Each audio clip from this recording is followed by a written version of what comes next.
Hello, hello. And she brought a friend with her. Yes, don't mind me. This is my emotional support plant. And whether it is supporting me or I'm supporting it, we'll figure it out. Hello, good morning. Is it afternoon yet?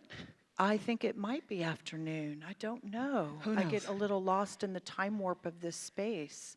But Yeah. either way, we're so glad you're here. Thank you for having to me. share your story, and you look fierce. Oh, thank you. Yes, beautiful, beautiful. So this podcast, the Black in the Garden podcast, can you give us a sense of why you started that? Like, why is that the format that you've chosen for sharing stories? Yes, of course. I really love plants. Like Oprah loves bread. I love plants, okay? And so in immersing myself in this wonderful world of horticulture, I also am very much an advocate for celebrating the accomplishments of my people, my Black people, and also understanding the plight of Black people in general when it comes to things like, systemic oppression and racism and things like that. But I understand that there's a connection, especially a joyful connection to be made when we find that joy in the soil. That's really big for me. There's literally antidepressant qualities in soil. And so I want everybody to know that, but especially my people who I know may need a little bit more joy in dealing with all the things that we're dealing with in a day-to-day basis. So finding the connection between horticulture and Black culture and having a good time and being fly and having a good time about it, oh yeah, that's my jam. And why wouldn't you do that? Why right? would we not? Why would we not? Right. You mentioned sort of your specific interest in making sure that Black and brown people can find that connection to plants, especially when things are hardest. Yes. And I know that for you, there were two really important moments in your life where plants became profoundly important. I mean, they're always important to you. For sure. And the first one was at a time when you were unhoused. Mm-hmm. Will you share a little bit about that with us? Yes, of course. And interestingly enough, exactly 1 year ago today, myself and my children were unhoused in a shelter. And in that setting, amidst the challenges and the desperation and everything that you can imagine one would feel to be in a situation like that, I couldn't help but notice that there were no plants. And I knew that there was a connection there in some kind of ways, but I knew that because I was looking for them in the way that I was, and also I understood my ability to curate conversations with the guests that I've had on my podcast, as well as build the community that I've been able to build in the time that I've been doing it for the past 4 years. I knew that just sticking with that and having the opportunities that have come to me as a result of doing so would be my means to get out of that space.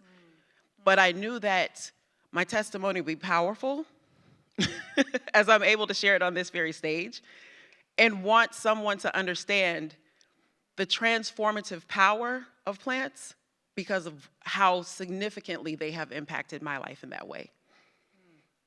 It's so powerful, right? Sometimes it's like being hungry. It's almost like being starving, right? It's like when we don't have water, that is when we are thirstiest, right? Absolutely. And that's a lot of what you're describing.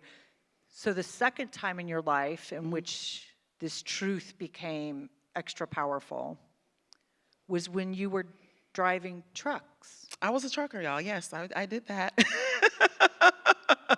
I was whipping 18-wheelers from sea to shining sea. I've seen 46 states. And when I was out there, I did it one time in my 20s. I came back when I was in my 30s. And in coming back when I was in my 30s, by that time I had a family. So being separated from my garden, which that was a big part of my life at that time, and being separated from my family,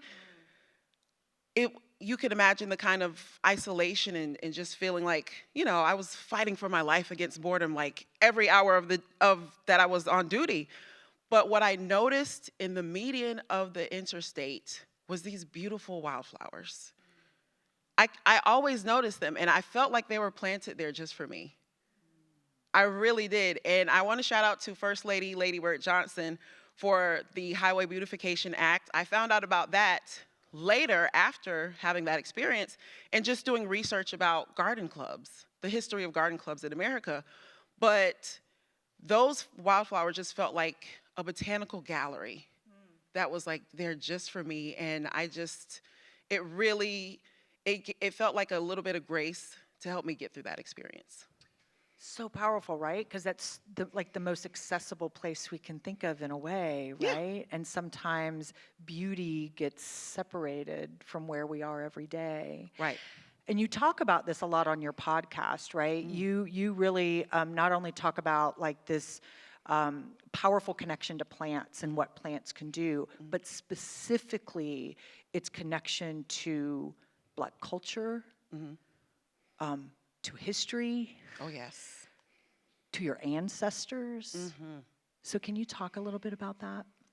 Yes, I love this question so much because one of the first things that I learned when I started the podcast, I don't even know if I had uploaded the first episode yet, but one of the things that I found out about the strategic ways that my ancestors from the west coast of Africa were specifically sourced for their ability to grow rice.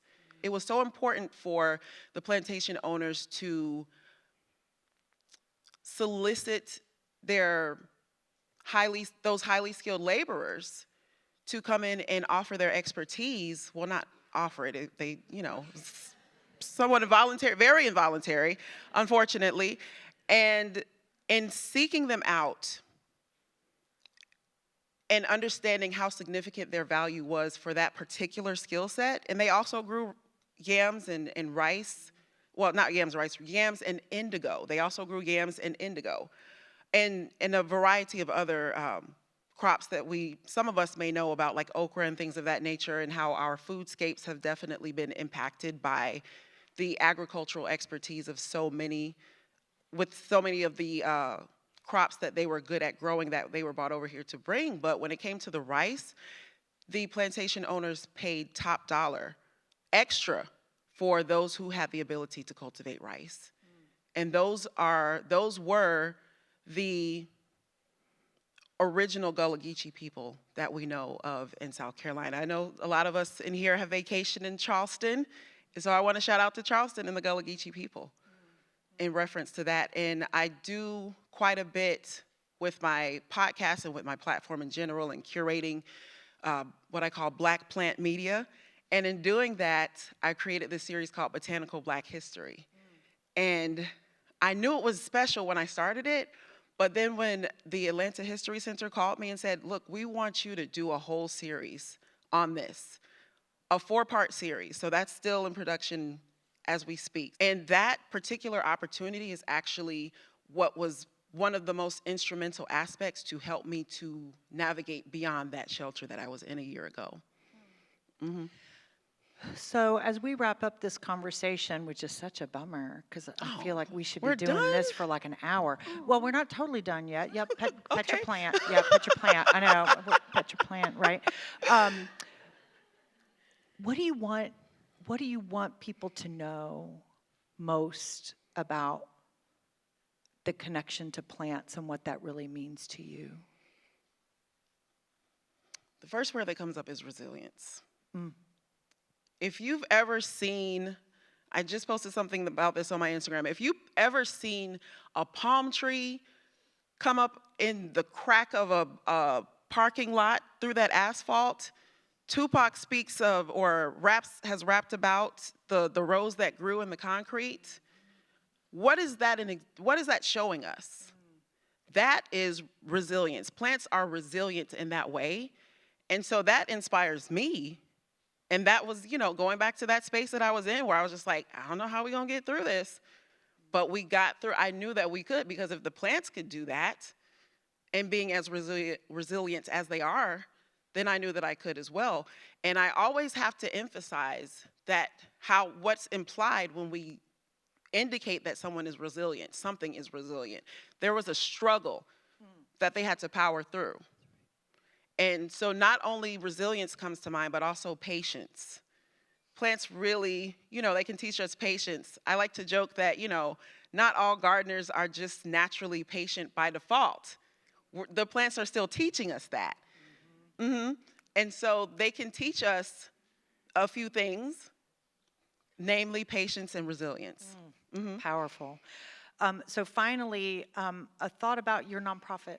Let everybody know about your nonprofit. Absolutely. So the Underground Arborist actually was another thing that I was inspired to start because I recognized in a time of not being unhoused, but being in transition, just going through that process and just, I'm someone who has overcome divorce and overcoming that and having small children and being a single mother and coming through that, I've had to sleep on a few couches. I've had to call up some friends and say, hey, I'm in need of you right now.